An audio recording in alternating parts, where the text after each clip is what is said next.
Les services de renseignement américains surveillaient de près les organisations nationalistes ukrainiennes comme source possible de contre-espionnage contre l'Union soviétique.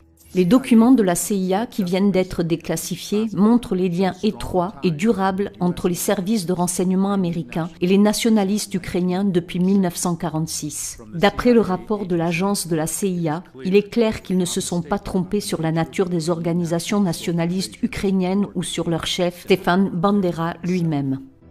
Selon un rapport de l'OSS datant de septembre 1945, Bandera s'était forgé une réputation féroce pour avoir fait régner la terreur pendant la Seconde Guerre mondiale. Après la Seconde Guerre mondiale, Bandera et d'autres dirigeants nazis ukrainiens ont fui en Europe, où la CIA les a aidés à se cacher. La CIA a par la suite informé le service d'immigration et de naturalisation qu'elle avait caché Stefan Bandera et d'autres Ukrainiens aux soviétiques.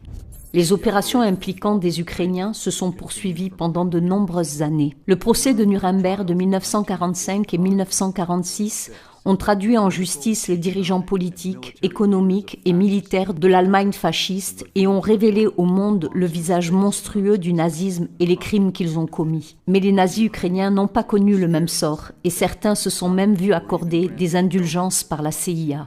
En 1954, la CIA excusait les activités illégales de la branche sécurité de l'UVO au nom de la nécessité de faire face à la guerre froide. En 1949, Mykola Lebed, l'homme responsable des massacres en Pologne, a été transféré aux États-Unis car il est mort en 1998 sans jamais faire l'objet d'une enquête ou de poursuite en tant que criminel de guerre.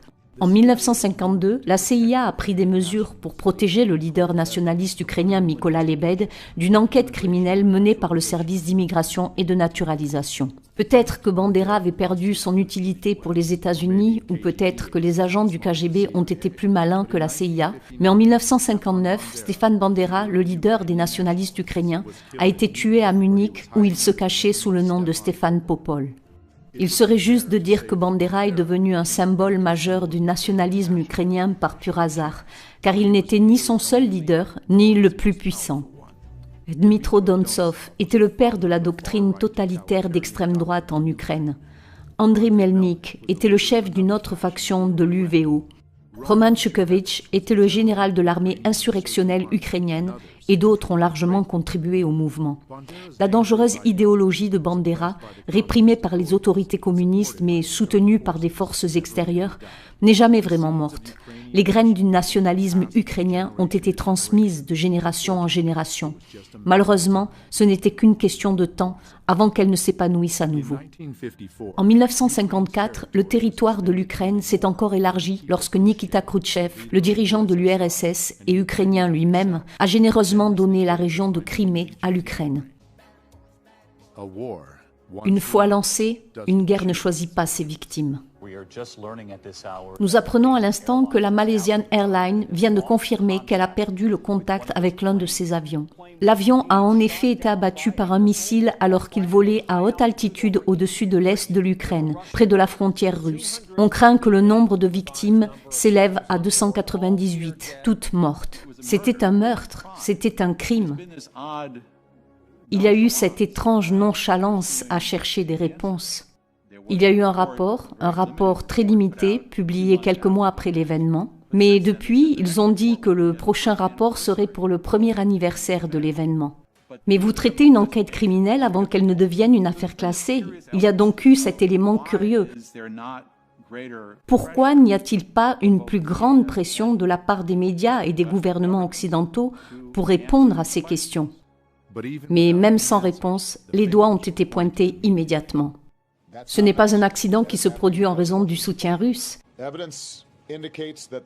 Les preuves indiquent que l'avion a été abattu par un missile terroriste de surface lancé depuis une zone contrôlée par les séparatistes soutenus par la Russie en Ukraine.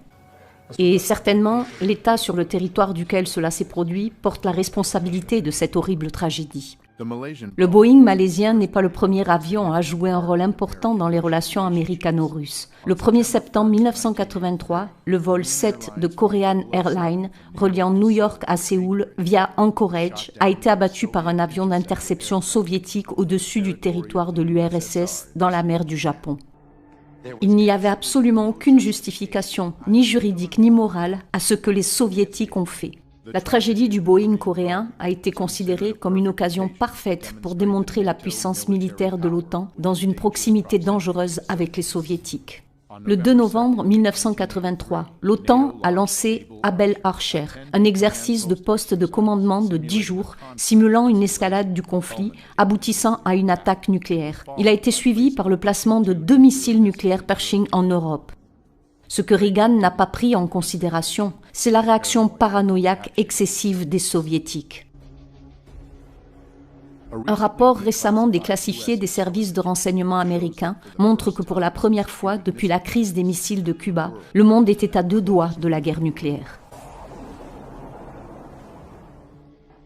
Tout comme en 1983, le crash du Boeing malaisien a été utilisé contre l'ennemi. Une nouvelle vague de sanctions a frappé la Russie immédiatement après la tragédie.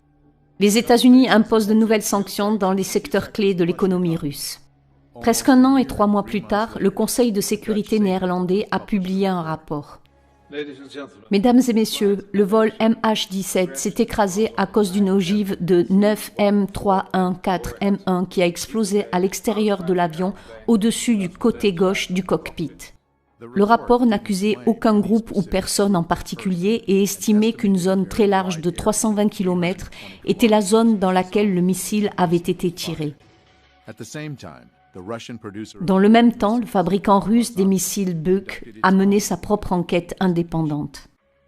Les résultats de l'expérience ont réfuté les conclusions du Conseil de sécurité néerlandais concernant le type de missile et le site du lancement. Pendant l'expérience, ils ont fait exploser un avion de ligne hors service avec un missile de type Buk et sont arrivés à la conclusion que l'avion malaisien a été abattu par un ancien type de missile qui n'est plus utilisé par la Russie, mais qui est toujours en possession de l'Ukraine. La société affirme que le missile a été lancé depuis le territoire contrôlé par l'armée ukrainienne. On pourrait s'attendre à ce que ces résultats controversés suscitent à nouveau l'intérêt du public pour l'enquête. Mais la tragédie du vol malaisien MH17 avait déjà joué son rôle dans le grand jeu géopolitique. Elle a donc été vite oubliée.